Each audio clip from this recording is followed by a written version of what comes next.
আসসালামু আলাইকুম। আশা করি সকলে অনেক ভালো আছেন। আজকে আমি নতুন আরেকটা ভিডিও নিয়ে চলে আসলাম। অনেক সময় অনেকের ফোনে চার্জের সমস্যা হয়। ফোনে চার্জ দিলে চার্জ খুবই তাড়াতাড়ি কেটে যায়। এজন্য একটা সমাধান নিয়ে আসলাম। সেই সমাধানটা হলো আপনারা এখান থেকে সর্বপ্রথম সেটিংসে যাবেন। সেটিংসে যাওয়ার পরে এখান থেকে আপনারা সার্চ করবেন ব্যাটারি, ব্যাটারি অপশনটা দেখতে পাচ্ছেন। সর্বপ্রথম এখান থেকে আপনারা এই যে ব্যাটারি চার্জ দেওয়ার পরে ব্যাটারি অপশনে যাবেন। ব্যাটারি অপশনে যাওয়ার পরে এখান থেকে আপনারা মোর ব্যাটারি সেটিংস এখানে যাবেন। মোর ব্যাটারি সেটিংস এ যাওয়ার পরে অপটিমাইজ ব্যাটারি ইউজ এখানে যাবেন। এখানে যাওয়ার পরে আপনারা দেখতে পারবেন যে আপনাদের যতগুলো অ্যাপস আছে প্রত্যেকটা অ্যাপসেই দেখেন এখানে অলওয়েজ দেওয়া আছে। এইগুলা মানে আপনি যদি ফোনটা অফ রাখেন তবুও এই ফোনটাই আপনার এই অ্যাপস গুলাতে অটোমেটিক্যালি চার্জ কেটে নেয়।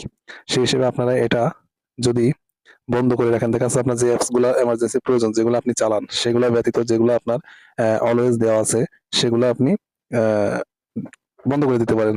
এটাতে আমি অফ করে দেবো। এখানে যাব, ট্যাপ করবো, এখান থেকে যে ডোন্ট অপটিমাইজ ২ নম্বর অপশন মাঝে এটাতে ক্লিক করবেন। দেখবেন যে এটা আপনার ডোন্ট অপটিমাইজ হয়ে যাবে। তো এখানে আপনার ফোনের ব্যাটারিটা ভালো রাখার জন্য আপনার প্রয়োজনীয় অ্যাপস গুলা ব্যতীত আপনি এগুলাকে বন্ধ রাখতে পারেন। এতে দেখা যাচ্ছে আপনার ফোনের ব্যাটারি ভালো থাকবে। সকলেই ভালো থাকবেন। আরো নতুন নতুন ভিডিও দেখার জন্য অবশ্যই চ্যানেলটার পাশে থাকবেন।